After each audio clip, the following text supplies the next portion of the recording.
I was an oil and gas engineer, and that took me to Hong Kong and Beijing and Shanghai for about a year back in 2004. I think every place has amazing people. You just have to take a moment to get to know them and understand their stories and listen. We ask 16-year-olds to decide what they want to do with the rest of their life, and then we invest 5 to 6 figures, of our parents' money or our own money or loans into getting this piece of paper, which is now supposed to define us for the rest of our lives.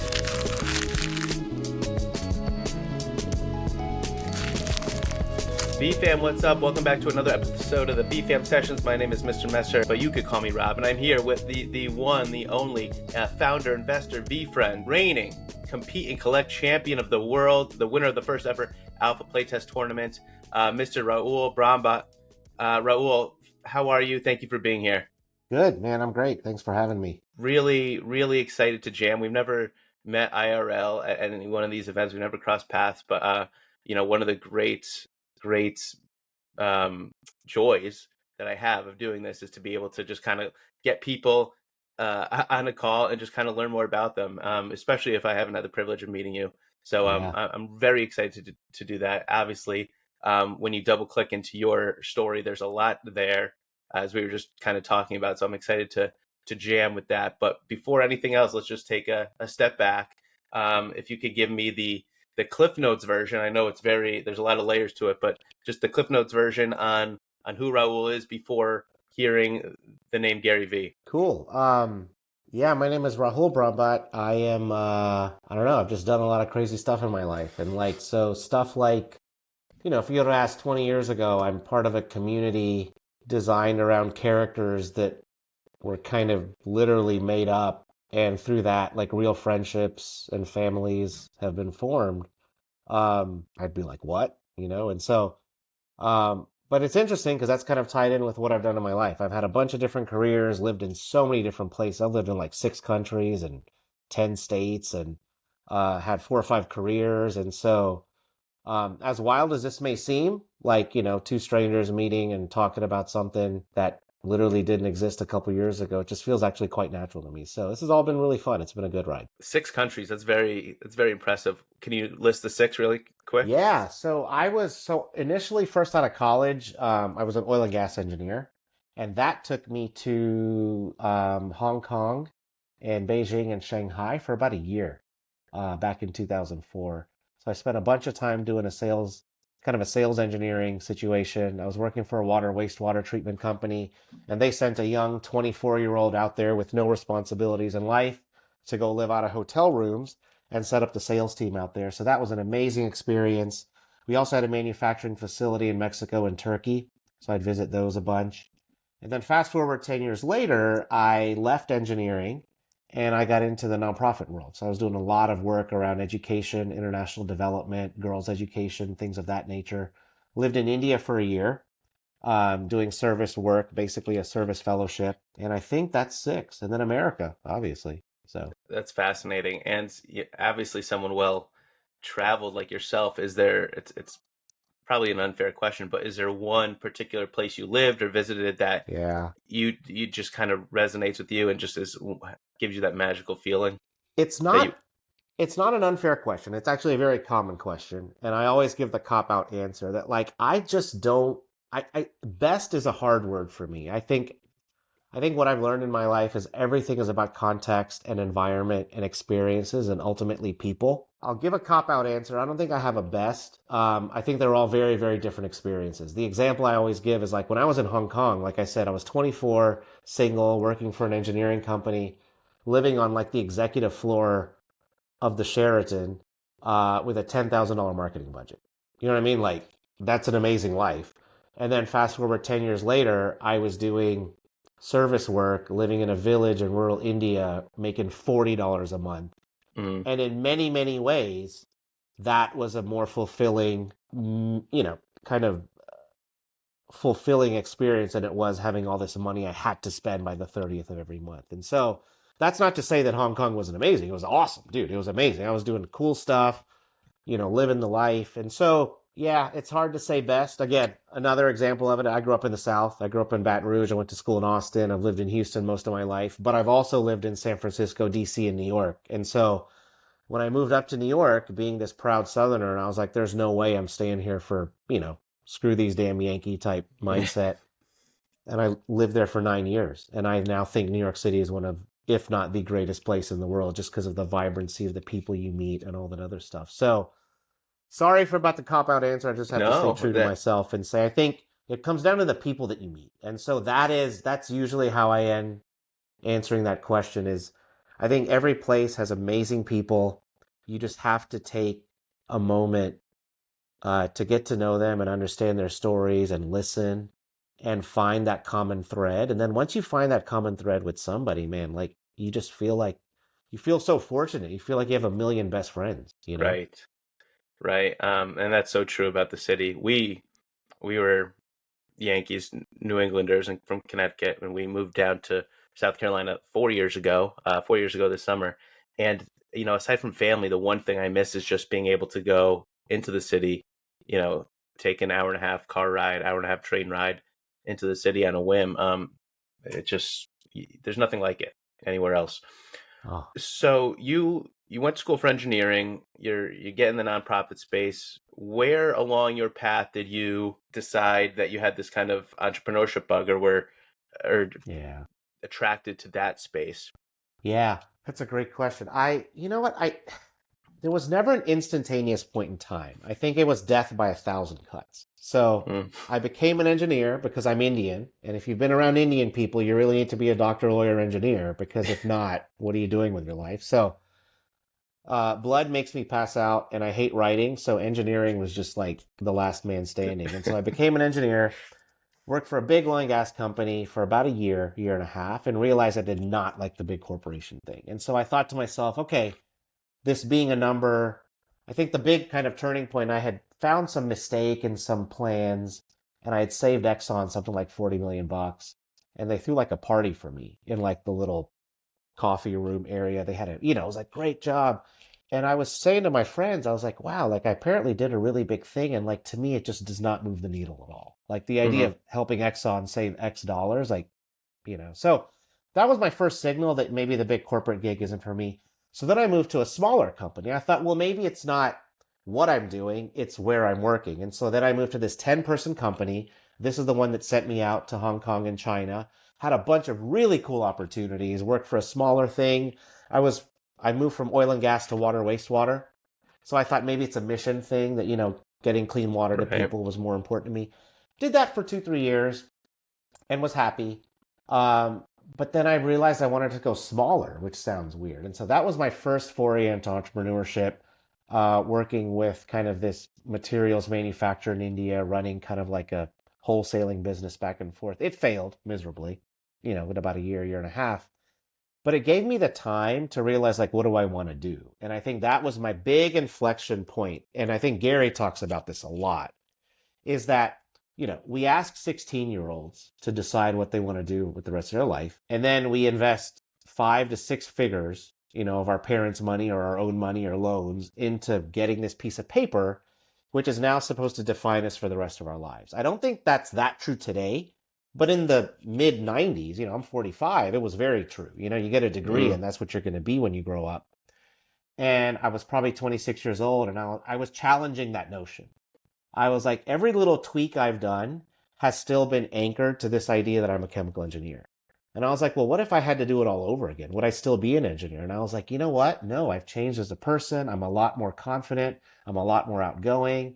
I had a pretty serious speech impediment all the way through high school. And so another reason I became an engineer is like, you just sit in a cubicle and you do work. You don't have to talk to people. And so I just realized I was a different person. And I was like, look, I've made all these little tweaks. My resume does not look impressive. I've hopped around every 2, 3 years. Why not just start over? And so I started over. Loved sports. So I got a second bachelor's degree at sports management. Ended up working for the Washington, formerly Redskins NFL team for a while. I did some oh, wow. stuff at the Big East. I worked at USA Football. I moved to DC. And so before the nonprofit stuff, I actually worked in pro and college sports for a year, you know? because that was a passion of mine. And it really was driven by this, like, if 16-year-old me had to do it all over again, what would you do? And I was like, dude, I'd work in sports. And so that was the first pivot in my career. So again, it wasn't a point in time, it was just a bunch of small decisions. Interesting. That's very admirable to do that, because as someone that's made the pivot, it's challenging. It's just another line that people may question on your resume, but in reality, there's when you double click into that, there's so much that goes into it. So curious, like, was there one, you're a sports fan, there's kind of this mystique to it. Just totally bird's eye view. Is there something that a big learning or a big surprising element to how the business is run, depending on what you had your hands into, that you could speak to just on sports management and the whole business No, of it? it's well, if you really, really love sports, you might not want to work in sports, is the number one lesson, right? Like, again, I'm a Saints fan. I didn't watch a Saints game for a year because I was working, you know what I mean? At the stadium for another NFL team. So you just got to make sure that you really want to make your passion your life. And you just enjoy doing that stuff. And if there's a sacrifice there of being able to watch the teams that you want to watch, that's something that you have to think about. Um, but I think for me, I think what I learned was there are certain industries where the demand is so high, people want to work there, that it really is an employer's market. And so that's how people can work for so long for little to nothing. And, at my age, I was 28, I was kind of competing for jobs with 22, 23-year-olds. And I knew that after 2 or 3 years, if I had stuck with it, I would have kind of gone places. But that actually leads to the next pivot in my life.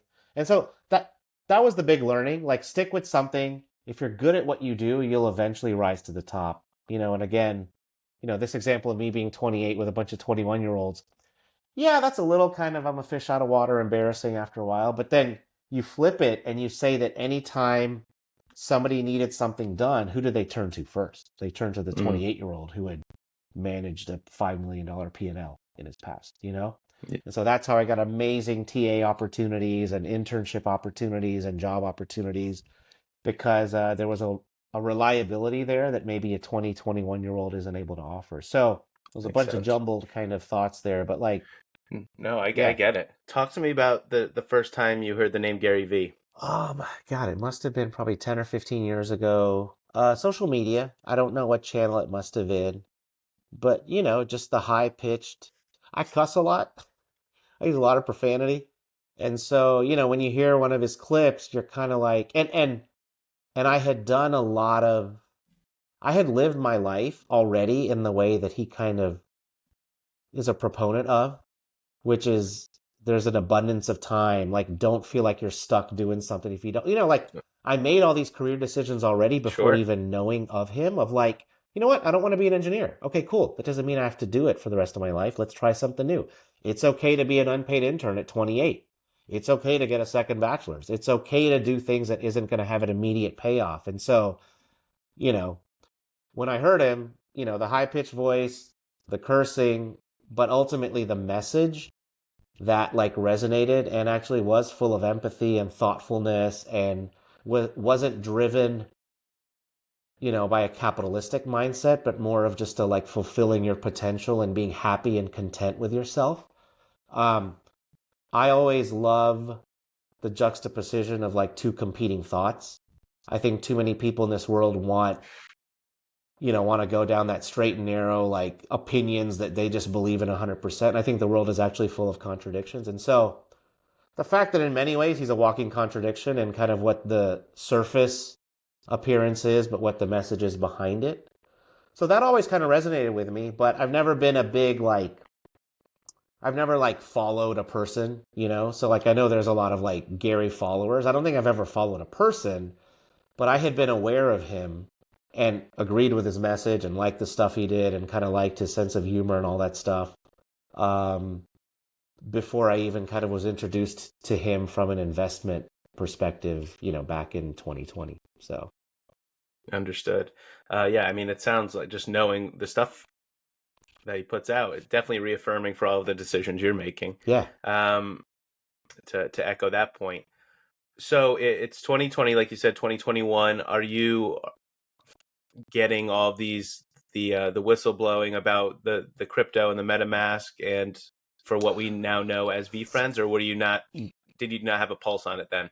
I didn't have a, well, I mean, if you want to really get into like sad stories, I lived in San Francisco in 2010 for a year. And everybody I was around was talking about this thing called crypto and talking about this thing called Bitcoin. And everybody I was around was like, take whatever money you're going to put in your Roth IRA and just sock it in. And Bitcoin was like at $80 then. So if we're Right, really going to 2010. want to get into advice that I should have taken that I didn't. No, so the story here about Gary. Um, so so I had connected with a co-founder and we started day one. His name's Andrew. Some of y'all might be familiar with him. And he had worked with the guy who manages Gary's investments at a previous job. Uh, and there's this guy, Phil, who basically manages Gary's personal investment funding arm. And so Andrew and Phil knew one another. When Andrew and I went out to raise a pre-seed for day one, uh, Phil got in touch with us. And then that's kind of what led to connecting with Gary on a personal face-to-face basis and him becoming an investor in day one and all that other stuff. For those of you who don't know about day one, before we shut it down a couple months ago, it was a founder community. So in many ways, communities are communities, right? It doesn't matter what the common thread is. A community is a group of people that have a common interest and they work together to kind of reach their goals. And so in my mind, I was like, look, I am starting a community business. Gary, one of the most well-known community builders in the world, is an investor. Let me just see what he's interested in right now. And so that's right when everything was happening. And so I was late to series one. I was probably 6 or 8 months late, but series two was just about to launch. And I was like, okay, VCon is coming up. Let me just see what's going on here. And that ultimately was what pulled me in. So it was like more of a professional driver of being like, this Mm-hmm. is an investor. He builds community. Let me see what we can learn from how he's building. And obviously from then it's taken a very personal flavor since then. But so that was the point. I had just set up my MetaMask and entered some of the allow list stuff for series 2 mints, and I think I won one of them, and then since then that's all she wrote. Yeah, it's safe to say you drank the juice. Oh yeah, drank the juice, all the stuff. Just on the day one thing, and I appreciate you bringing it up Yeah. because it was fairly new, and Andrew wrote, or Andrew and maybe co-authored by you, wrote a great like Yeah.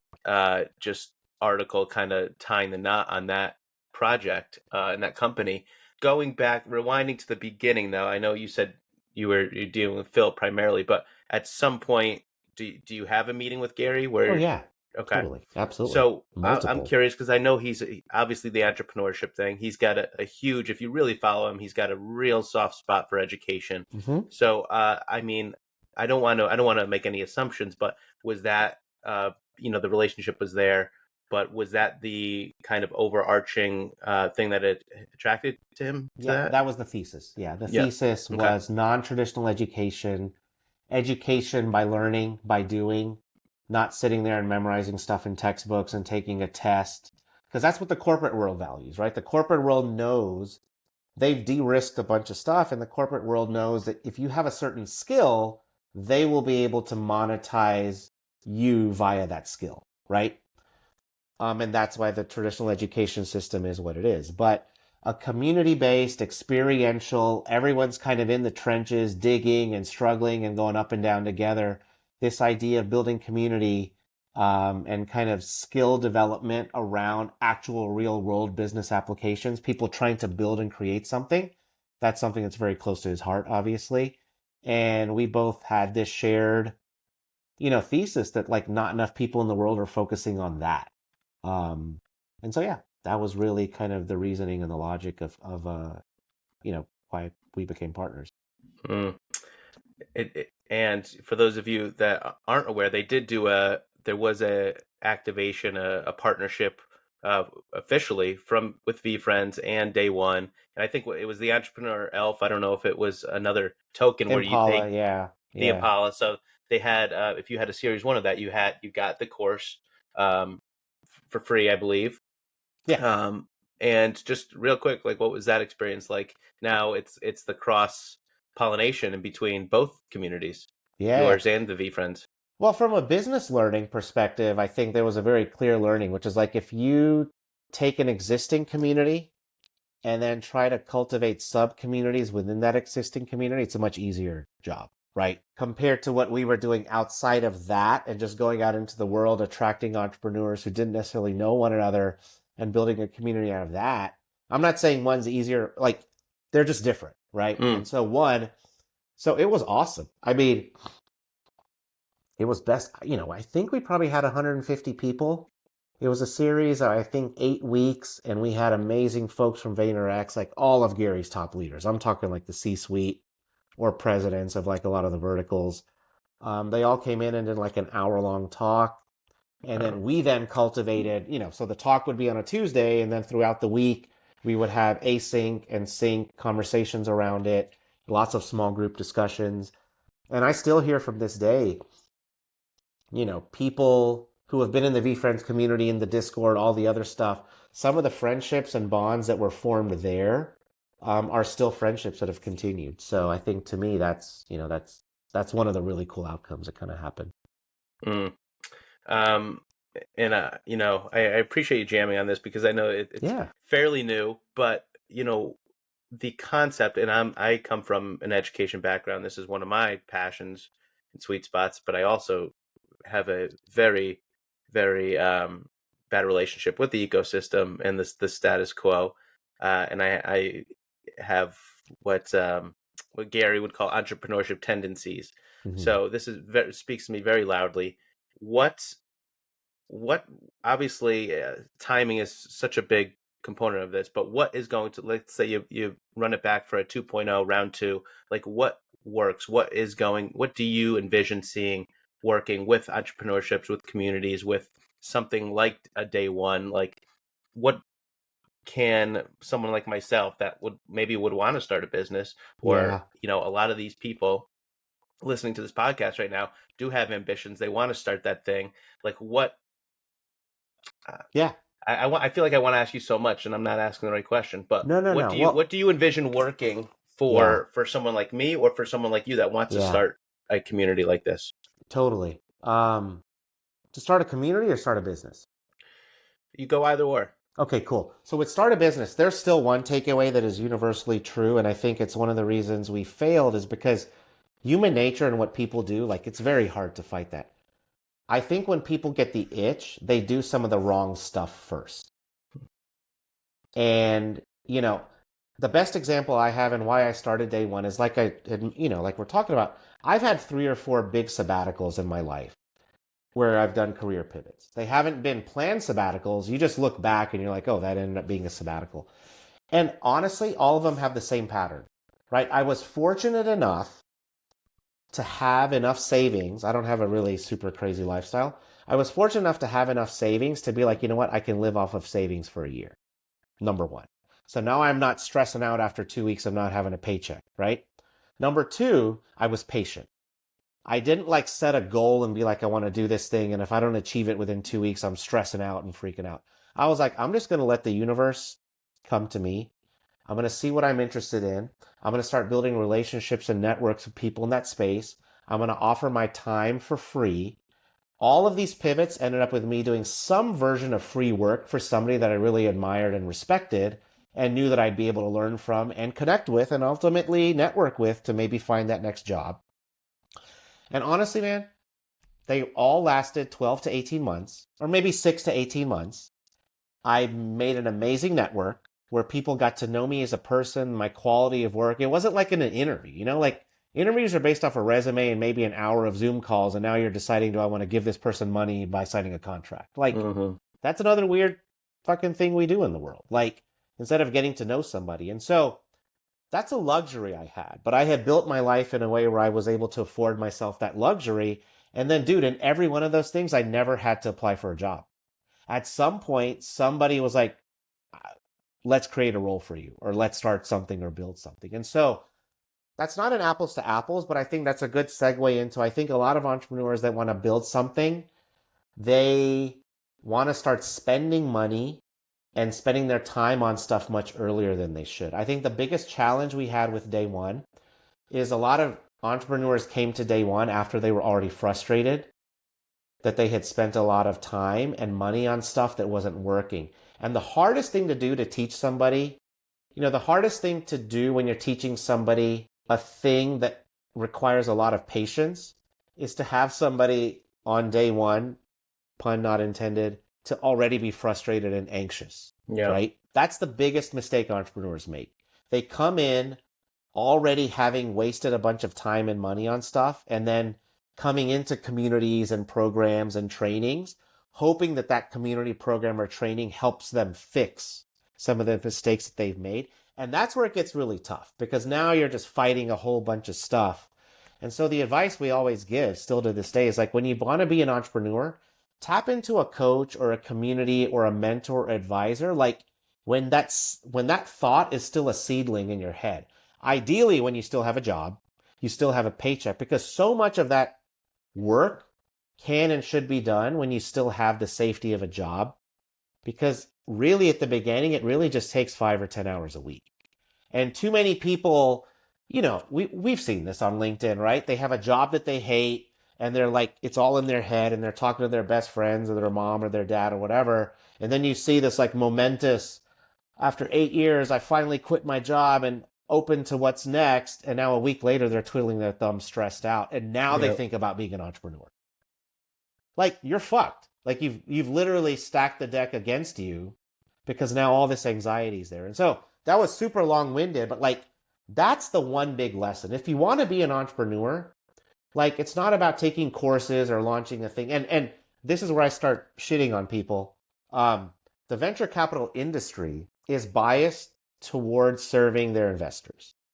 And their investors want as many people in the game as quickly as possible, working as fast as possible, because now it becomes a numbers game. Sure.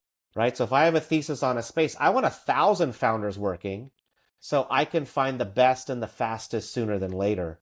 So all of this incentive, all of this messaging around being like super fast and being to market first, like, if you can pull it off, great, but that shouldn't be a universal message. And unfortunately, most entrepreneurs are kind of drinking the VC Kool-Aid when they're not probably going to build a VC scale business ever.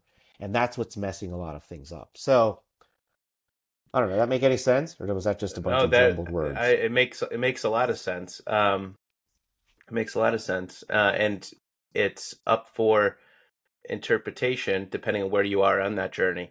If you consider yourself on that journey at all. And maybe if you're not now, then things change, people change, ambitions change. So for you personally, do you enjoy that, being in the role of the mentor? Do you like working with the founders? Yeah, dude. It's so when I pivoted from nonprofit fundraising to angel investor or venture capital guy, I spent maybe 9 months or a year in that space. And again, I know myself well. Like, I know what drives me, I know what doesn't drive me. And I know it was palpable. It almost made me sick that, the investment game is that you talk to 100 people and you maybe invest in one. And investing in that one didn't give me any sort of joy. I think what kept me up at night was the next 10 or 15 people who I thought were super promising and probably could use a little bit of coaching, and they were kind of on the doorstep.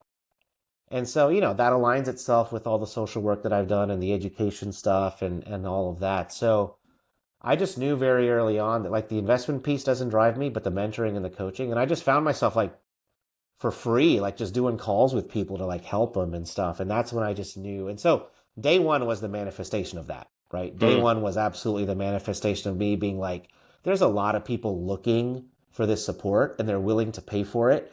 Because, dude, they're blowing 10x that money on other stuff. Sure. The amount of early stage entrepreneurs that get duped into spending 5 or 6 figures on building an app when they haven't validated anything, or spending money on marketing or positioning or branding when they don't even have a single user, like, it's painful to see. And again, we knew this at day one. People were coming to us wounded.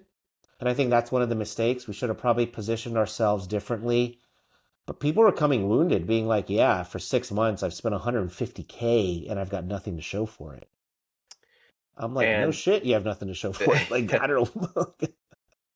it's I spent when we could talk about me another time, but I got fed up with teaching, bounced out, wanted to do that Web3 thing, so I ended up getting a 2 to 4 jobs given the day and the calendar, and I was working marketing for a startup, a blockchain startup, and one of the biggest, looking back now, one of the biggest things that was jarring to me was just the inflation of prices for a lot of these services when the return, like the quality was just such shit. Like a lot of And, these people are unprofessional, and these prices for some of these services that seem elementary at times are just through the roof. So price figures like that don't aren't surprising at all.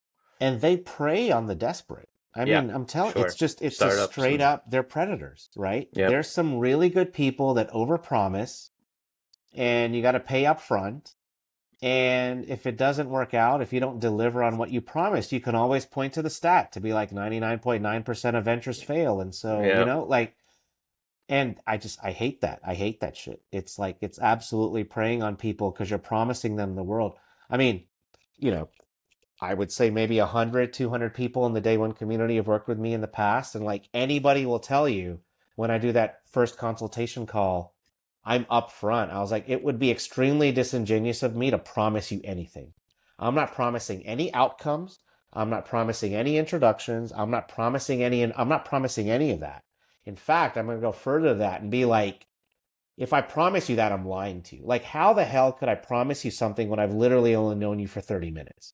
right. And when you say it that forthright to people, they're like, yeah, you're right. Like, you don't know anything about what I'm doing and why it hasn't worked or work. I was like, what I will promise you is that you will be more confident and clear on why things you've done have worked or not worked. And if you want to stick with it, the things that you probably should be doing to answer these existential questions. And if that's of value to you, then all of a sudden you'll look at giving me 2-3 thousand bucks is worth way more than that if you're just a more confident, clear person on what you want to do with the next year of your life. And so it's part founder coach. It's a lot more just life coach, counselor, best friend, therapist, like whatever Mm-hmm. you want to call it. Like somebody who doesn't have a vested interest in what you end up doing. They just actually care about you just feeling good about yourself, you know?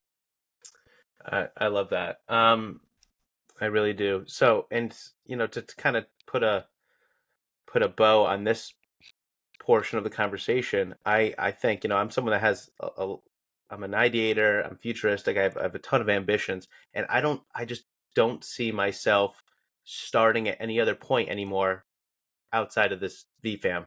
Like there's so much Yeah. trust, and you said it yourself with the day one thing. It's a lot easier to start under the umbrella of something else where Yeah. people kind of have gone through the toll booth, that they've gone through the check, the prerequisites of chances are they're a good person, they're coming from a good place, they're gonna follow those VeeFriends traits.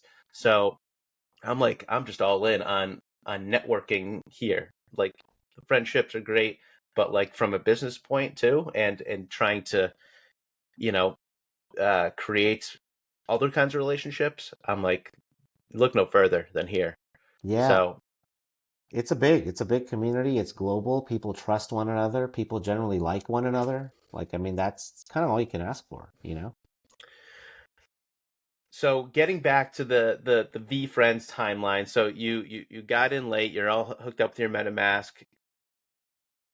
Series two. How many series two did you said you got one friends list spot, and then Oh, God. do you remember how many? I'm just Yeah. trying to figure out how many boxes of cards you had shipped to your house No, so initially. two. Two. No, Okay. three. Three. Okay. So And I don't know if at a that lot of people point, have seen this. All of this is just straight up eBay, man. I love it. It's wild. So at that, you said three. Yeah. Do you have a history? Maybe when you were a kid, were you a collector? Yeah. Sports cards.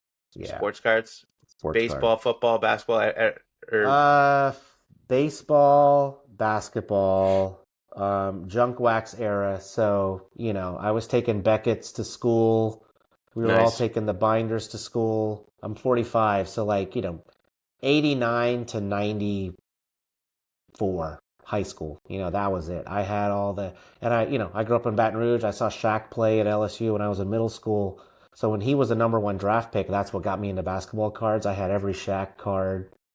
I had the Stadium Club, the Upper Deck. There was, I don't know, I forget what it was. There was Leaf back then. And then baseball cards. Yeah, all of them. Gotcha. So you grew up in Baton Rouge. I was wondering, because I saw that you were UT, and Yeah, I was like, huh, that's interesting that he's such a big LSU guy when he yeah, went to UT. Got it. yeah. Makes sense. Purple and gold is in the blood. Yeah, I would 1980, like many people, 89, card number 1, Ken Griffey Jr. Upper Deck was my grail, is and always will be. When they show up to your house, did you get into it right away? Talk to me about No. your evolution of giving a Yeah. shit about these things. So I've shared this story with a bunch of people when we met back in Texas a couple of weeks ago, but this is a to the moon story. So this is very much to the moon. So here's the deal. So I mint all these NFTs. I bought 2 emerald auctions, so I'm in for like 30 grand. Obviously, we've seen. So I bought at the top, right? So I'm one of these people. I've dropped 30, 40, 50 grand now on Series 2 NFTs. I don't know, now they're down to whatever. But I saw these boxes, and I know I had 2 or 3 that were free that were mailed to me. And again, as a collector in the 90s, I was like, you know what? I've lost a bunch of money on the NFTs, but I know that cards, when there's a finite amount, unopened boxes and sealed boxes grow in value. So I was just sniping on eBay. And this is back when we thought that the color rarity of the box had some effect on Mm-hmm. the whatever, right? So I was just sniping on eBay in the summer of, what was it, 22. And I ended up buying like 20 boxes. And my wife was like, what the hell is this? What's going on? What are these little things that are showing up on the mail every day? And I just kept them in a closet. So I probably had 20 boxes, a lot of like the pink ones. I had some green black cats that I'm actually selling now. Um, and I just kept them there. And the idea was just to hold them for 5 or 10 years and maybe sell them and whatever. So now let's fast forward to the second VCon. The second VCon? Yeah, the second VCon. May And I'm walking 23. around on a Saturday and I go to that garage sale area and and Tom had known me from day one. So Tom was like, hey, I'm just kind of walking around looking at the cards. I'm walking in that area and I see Atomic Coffee, bro, and he's wearing his hollow, whatever. I don't know if it was the real one, but the hollow kind of proxy card. I'm like, dude, is that like a hollow black cat? And we start talking. He goes, I was like, man, how much is it worth? Because I got these boxes. And he goes, it's like, I don't know, 20, 30 grand or whatever. And I'm like, holy shit, are you for real? And so he goes, yeah. And so he's walking and I see the to the moon. I don't even know they're to the moon at the point. And I see Tom and I just start asking around. And Tom, which comes. Tom's like, you don't remember me, do you? And I was like, what do you mean? He goes, day one, we talked, we interviewed, whatever, whatever. I was like, holy shit, I remember you. And then I'm just there for like an hour and I'm just watching people rip boxes. Back then, I think they were selling for like 150 or something. Yep. And they're ripping boxes and I'm just watching people. And all of a sudden, man, look, I'm talking to a guy 89 Ken Griffey Jr. Once you start seeing people open packs and people get excited, you're like, damn, man, this is kind of cool. And so later that day, I bought, I think, 2 or 3 boxes from their booth. And then because of day one, we also had like a really nice day one VeeFriends crossover crew, like a dozen people or so. Jeremy Parrott's one of them, Origamic Penguin, and he's into these cards. So he's like, dude, you bought some cards. And so we just opened them. And you know where this story's going. Second box, I pull a gift goat. I don't even know what it is. I'm just like, oh, what is this? Everybody around me is losing their shit. Like somebody Right. had posted on Twitter. And that's it. It just from there, I came home and just started, I bought, I think, 4 more that night where everybody was kind of at that nighttime kind of card thing. So now Yep. I've opened 4 or 5. I've gotten an epic, a gift goat. I come home and just start cracking through most of the boxes that I had saved from the year before. And then I got back on eBay and that's when and I just started sniping, man. I was on the Discord. Yeah. And 125 boxes later. So I've really gone through almost all of these boxes in the last 10 months. Amazing. So that's right on par. Your story is totally parallel with the heat of cardboard summer, now what Yeah. we referred to as cardboard summer. Yeah, for that card night kicked it off for me. That's the magic you're talking about, the feelings and emotions, that being there around people, the paper all over the place, the empty pack wrappers all over the place, people signing, people trading hits. It was all the feels. Yeah. So did you tap into S1? I'm going to pause this for a second. Did you tap into that series one? No.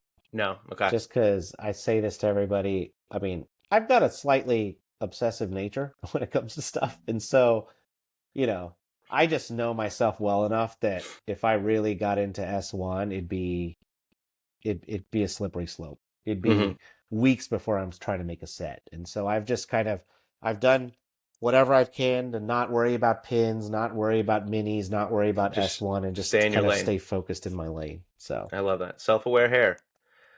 yeah. So sometime in the summer, a whole bunch of people get an email saying that at the National, we're going to do this tournament. You obviously, spoiler alert, got that email. Are Yeah. you, were you buying up? And what was it was 100. How many boxes did you go on I record had saying you probably opened? already opened, I had probably opened 100 of them by then already. Okay. Oh, Yeah. so you were in already. Oh yeah, Um, I'm a nutcase. Yeah, I went got it. nuts that summer, man. My wife was just like, "What the hell is all this stuff that keeps showing up every day?" So for those of you that we have a lot of new people coming in um, through the cards and other verticals of VeeFriends and their content, but for history's sake, the only way that people were actually playing the game was war, through the score and the white bubble. That's how it was introduced at the first national. Second national, we're talking 2023. They invite 55-ish people to have their participate in their first ever alpha playtest tournament with the new rules, with the aura, skill, stamina. You guys get on a Zoom call. You're learning the rules. You get a little PDF. Talk to me about what's going through your head when you're learning about that. You're learning about the new rules. You're going to be playing in this tournament. I'll let you take it from there. Yeah. So I was fortunate in terms of timing. Um, okay, so initially, I don't even know if I'm going to national, right? I mean, I've got a business, I've got a 2-year-old, I've got, all this other stuff that's going on. I don't know if I can afford to go away for 3, 4 days just to walk around and again, I was like, man, I'm just gonna go buy more cards. Like that's the last thing I need to do right now is like buy more of this shit. So, Yeah. um, but then you get the email, right? And all of a sudden, getting the email flipped it for me. The moment I got that, anytime anybody gets a private invite only email to be part of something, and again, it was great marketing. They said anybody who participates is going to get like a one of its kind gift for participating, right? So now the collector and you, I'm very competitive. So the competitive juices are flowing, the collector thing, and now it's like, you know what? It pushed me over the top. So what's interesting is they send this email out to the 50 some odd people. You have to RSVP. But at this point, we don't know what the rules are yet, right? Because the Hmm. rules came out after. This was all within like a 3-week window. And so the rules come out after. This is the fortunate piece. Because I am a nut job and I had already been doing all these cards, I had just, I think, bought a black cat from somebody to complete my core set. So now I have an entire core arsenal at my disposal. So I didn't have to do any trading.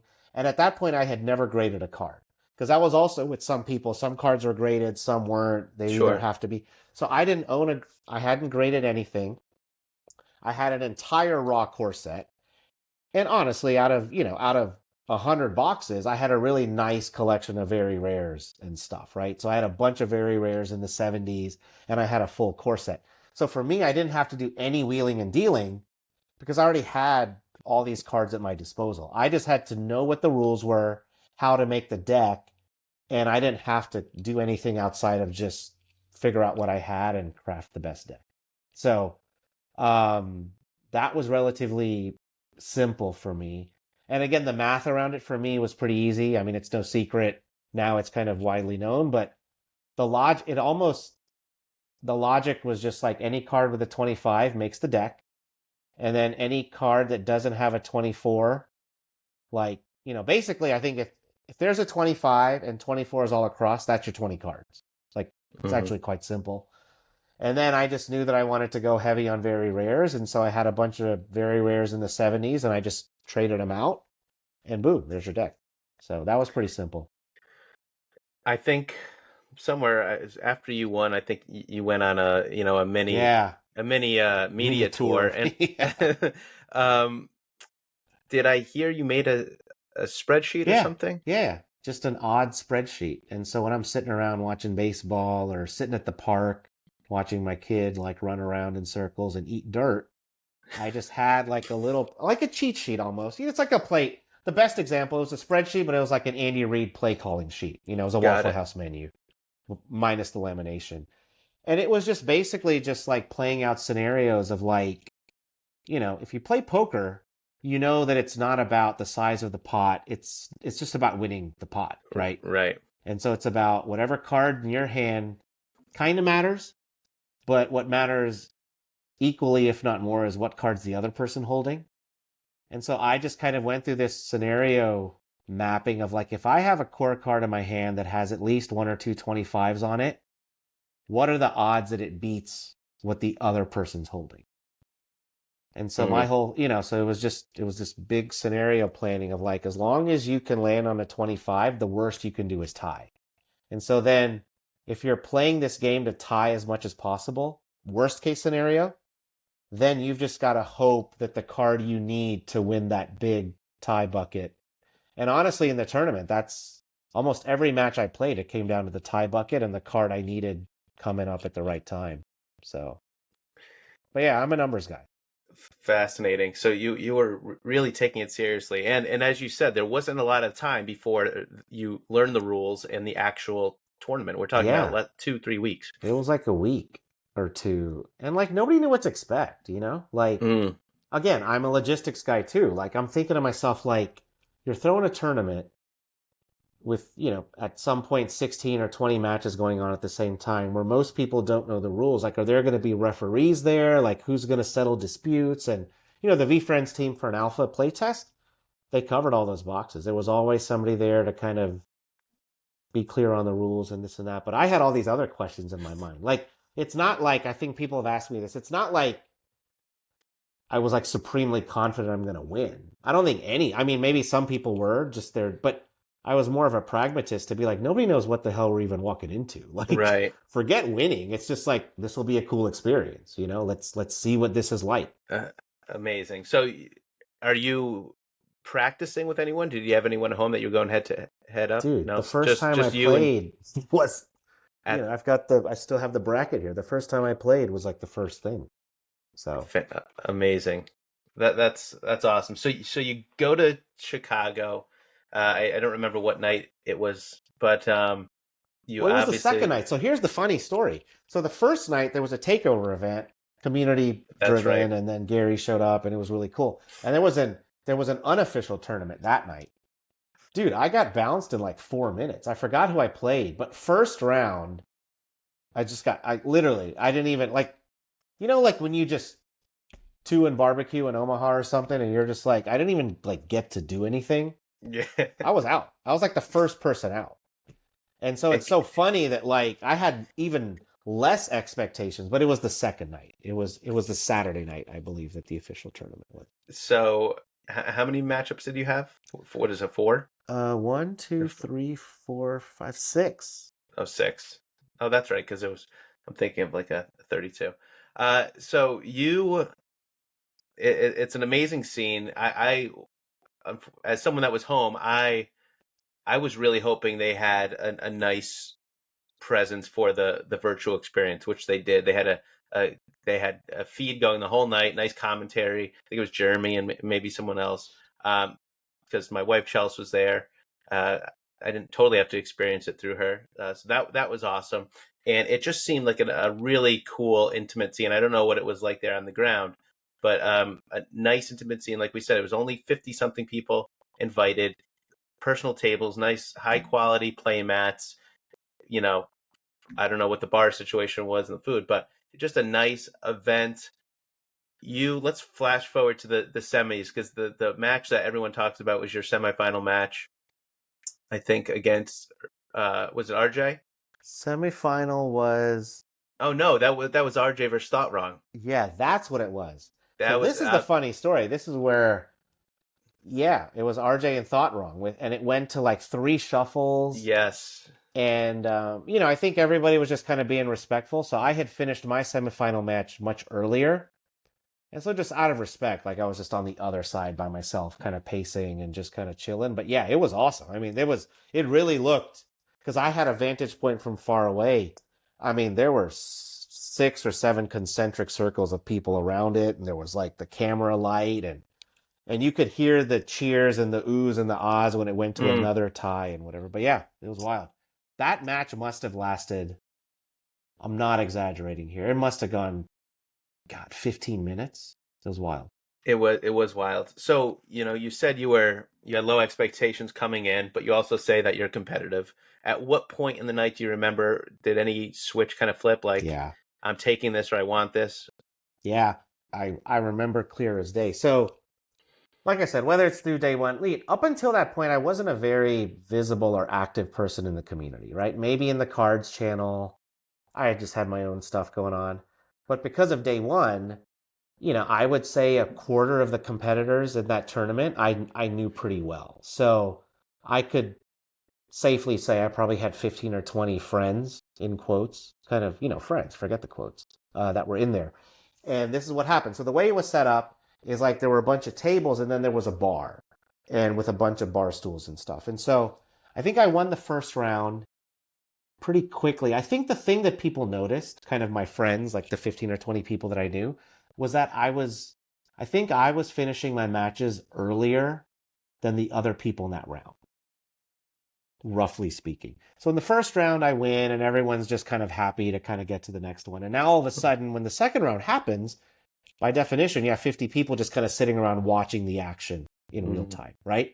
And so that's when a lot of people that I knew were just looking from table to table. And then I won the second one again much earlier, and people like, did you in? So this was the big thing. People would win, and then their buddies would see them, and they'd be like, thumbs up, thumbs down. And I was like, thumbs up. And it's like, cool. Even Gary's walking around, he goes, thumbs up, thumbs down. And so, the second thumbs up happens. And, and, you know, again, I'm not feeling anything. I'm just like, but then people are now starting to notice, like, man, that was quick. That was a fast one. Cause now I'm just chilling with them at the bar. Um, and then the third one, and then John Gardner. For anybody here who knows John Gardner, um, John was the first one to actually say it out loud. He goes, dude, I think you got this. And I was like, what are you talking about? He goes, I'm just watching, I'm just watching people as they're playing. And I'm just seeing their faces, and I'm seeing like how long it takes them.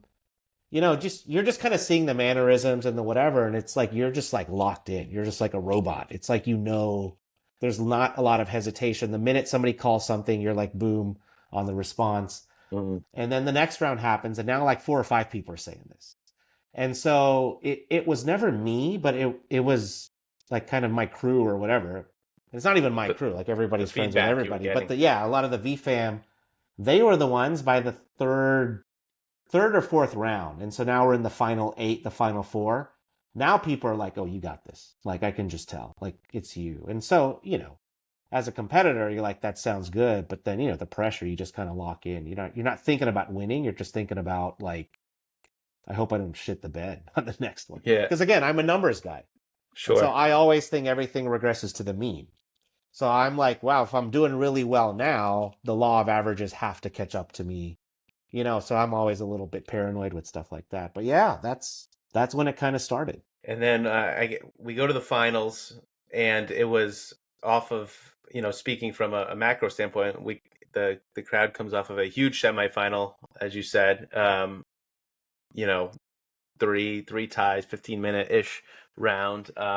And I think that your final match was relatively quick, and you're the champion. What's going through your head there? Well, I gotta backtrack because now I'm looking at the board of the rounds. I have to talk about my semifinal match as well. So the Yes, Thought Wrong please. RJ1 goes, and it's awesome, and it takes super long.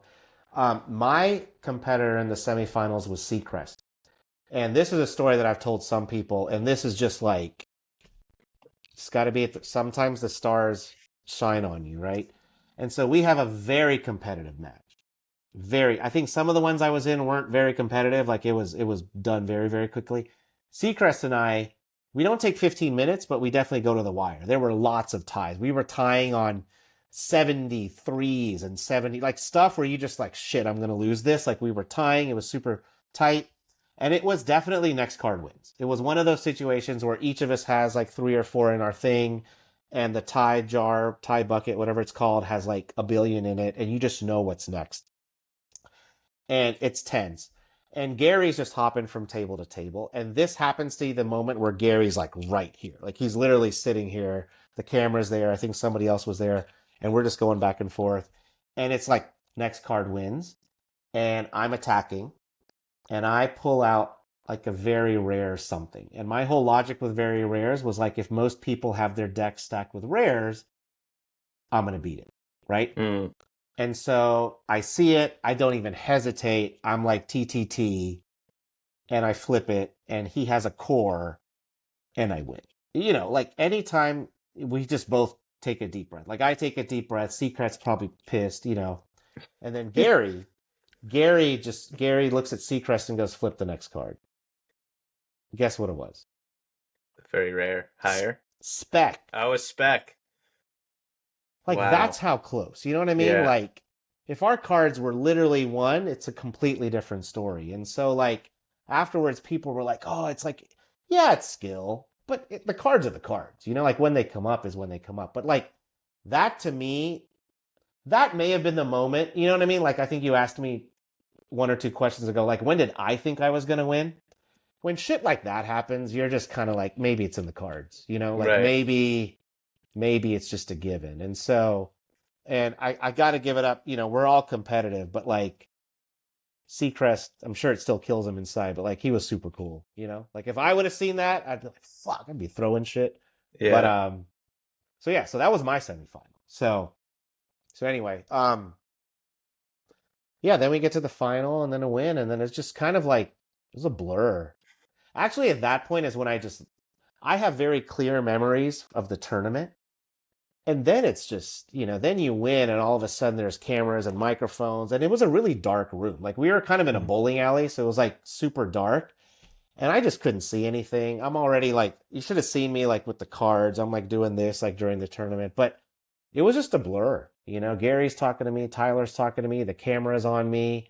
And then afterwards, you know, I get this like, I mean, I'll show you guys the card, but I get the trophy card. Sure. And everyone's just like taking pictures with it. And, you know, Gary's super cool. He's signing the stuff. And now I'm just walking around. It feels like I'm on like Black Friday at Walmart. I'm just like carrying a bunch of shit because you couldn't really bring stuff into here. I'm just carrying like boards and all this other stuff. And everyone's just kind of jamming. And it's a blur. It absolutely is a blur.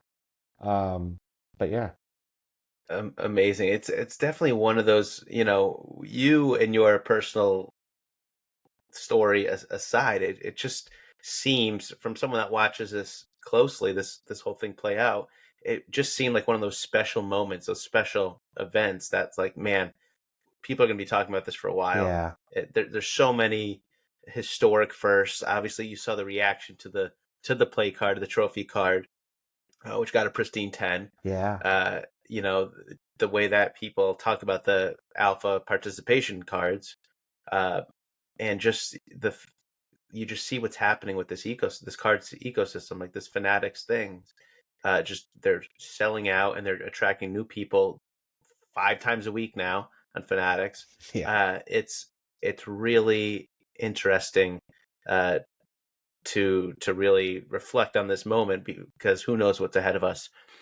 Yeah. Do you ever have that like meta like just thoughts about like the implications of what that event or that card Yeah, all the time. means? All the time. So now I've got this card. It's dark. I'm still competitive. The adrenaline's flowing. I can't see anything. Like everyone's hugging me.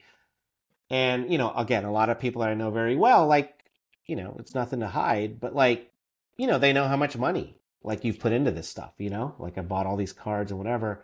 And jokingly, like everyone's coming up to me like, I think you're back to even now, buddy. I was like, yeah, I might be back to even.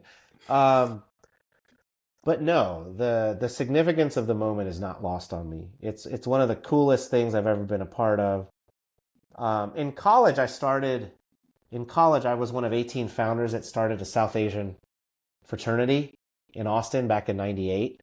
And now, like, we were the first. And now they're like on 30 campuses. There's like 10,000 brothers around the country. Like, people are doing crazy stuff. They're CEOs of companies and working with Major League Baseball and all kinds of really cool stuff. And periodically, the craziest places, I mean, this is a different conversation. People, because part of what they do is they have a picture of the founders and they have to like, people like literally have stopped me on the street in places like Vegas and New York and New Jersey and be like, oh my God, are you so and so? And I'm like, yeah. Wow. My friends have always screwed with me to be like, that's one of the weirdest, like, it's one of the weirdest slash coolest things you've ever been a part of. And it's weird that strangers stop you in the street. This is now, like, this is that. Because now on Twitter, like, my buddy is like, I kind of became like Twitter famous in the next 24 hours. Like, I was just tagged in videos. And again, like, for anybody who knows me and my personality, that's like not my, it's not my jam. It's not anything, but when cool stuff happens to you like that and people reach out to you and show their love, like, you can't help but feel really like fortunate.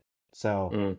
yeah, I mean, this is a thing that lives on. Like, every now and then somebody will still retweet the video or something. It's got, God, 20, 30,000, whatever. Mm. Absolutely something that I'm very fortunate and grateful. And so, yeah, I'm lucky, man. It's a great piece of VeeFriends history. Yeah. Also, it shouldn't be, and I'm happy we're documenting this. Like, you prepared, you practiced, like you didn't Yeah. just roll up. It's a good, as a, you're a father, I'm a father. Like, this is what happened. Like, you put in your time, in a situation where it's easy to say, it just kind of, it's the first time. I'm just gonna roll with it. Like, you were very intentional, so it paid off.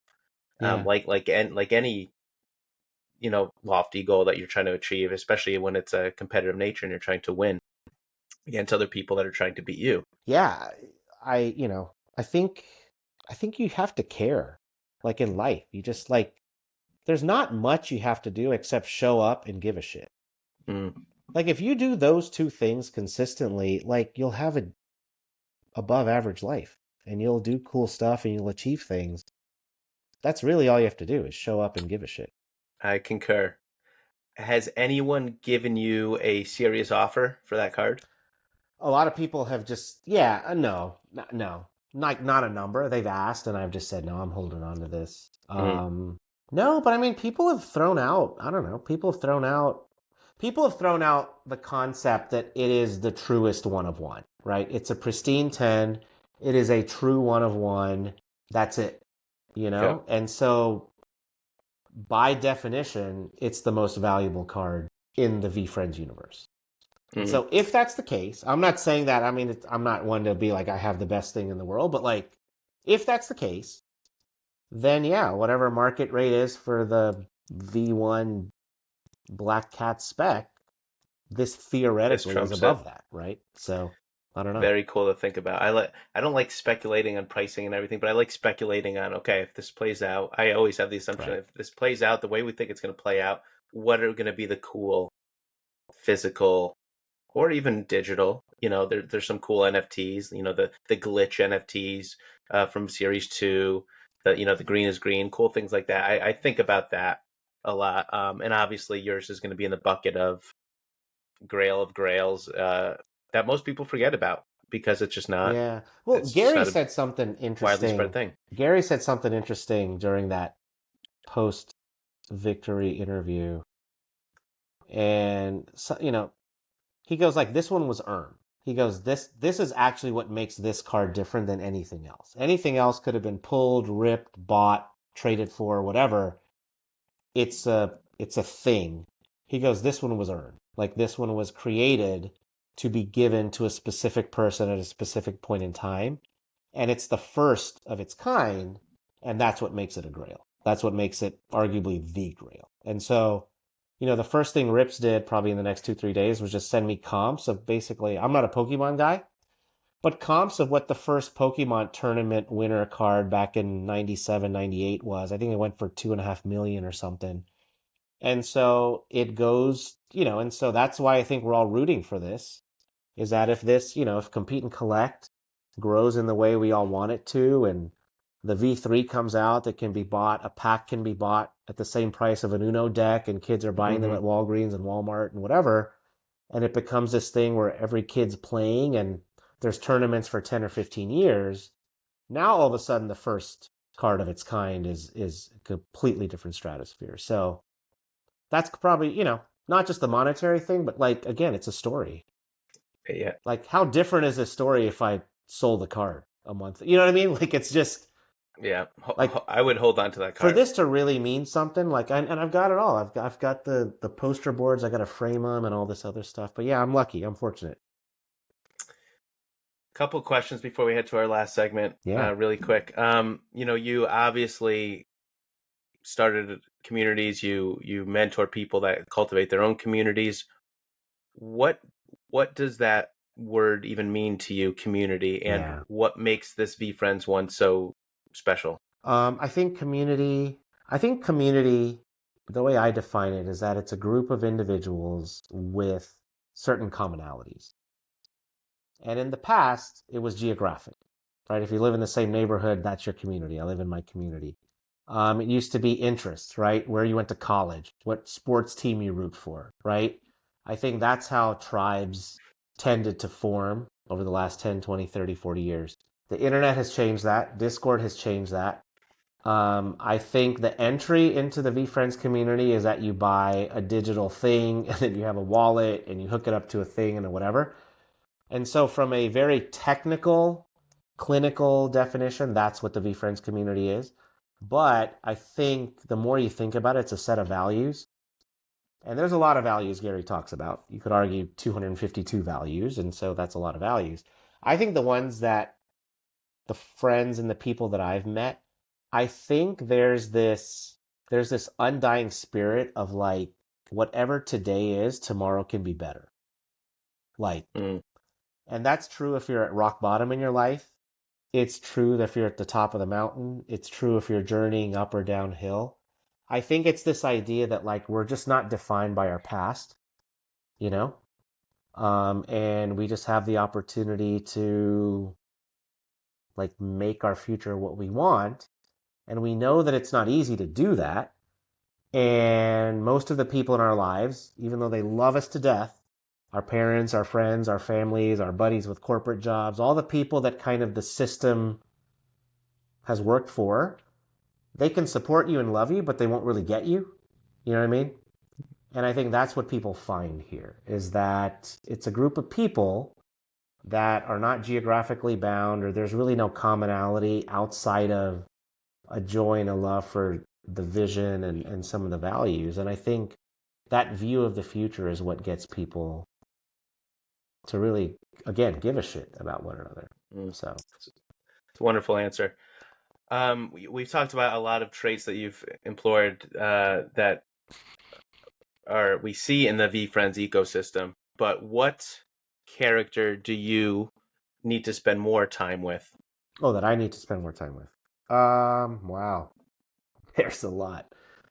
I'm looking around to see if anybody, this might not be the most, it's the first one that comes to mind. But maybe Focused Falcon. I can spread myself too thin many times. Like right now, I'm literally working on 3 businesses at the same time. Is that a smart move? I don't know. Like maybe I need to kind of, but yeah, again, focus. That's one of those things. If you ask me this question every day for the next 300 days, I'll probably have a different answer. Sure. It's fluid. Yeah, it's fluid. It's the life is a fluid entrepreneur situation. in you. Yeah. So before we get into our last segment, Rahul, I just want to thank you for your time. Like I said at the top, so happy to finally get to jam with you and learn a little bit more about you. It's very, very cool. Not only the story, but the kinds of things that you're putting out into the world. And if you just kind of dig into day one or listening to you speak now, it's all good stuff. So I appreciate that. So This last segment is called Micro Macro Spitfire. I'm going to give you a whole bunch of quickies. You can answer very generally in the macro or get your microscope out and elaborate as much or as little as you want. Here we go. Favorite teacher you had growing up and one reason why? Miss Joe Bear, 7th grade math. She made me feel confident for the first time in my life. Your favorite IP as a kid?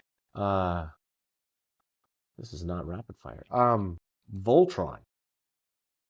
Okay, I don't know Voltron. Yeah. Your favorite card that you've pulled? So not the tournament card. Oh. I've done it 4 times, Gift Goat. 4. Yeah. Wow. 4. I've pulled 4, yeah. Your favorite movie? Shawshank Redemption. Same. A secret talent you have that most people don't know about?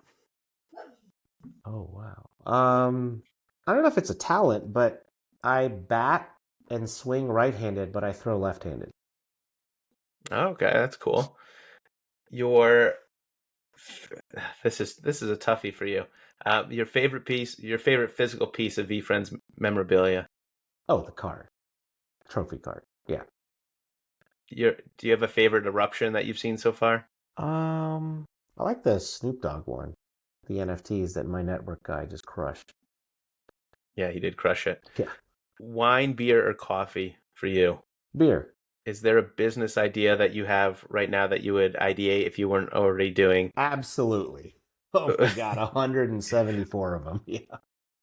I love it. Gratitude Gorilla or Patient Panda? Gratitude Gorilla. Favorite concert you've ever been to? Oh my God. Well, I'm a Pearl Jam guy if people haven't. So that's the other thing people know about me. I've been to 50 Pearl Jam shows in 7 countries, met 3 of the guys.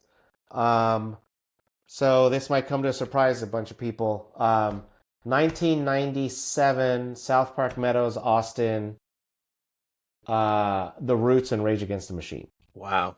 Would you rather have a 2-hour group dinner with Gary, so you and 9 other people, or a 15-minute one-on-one?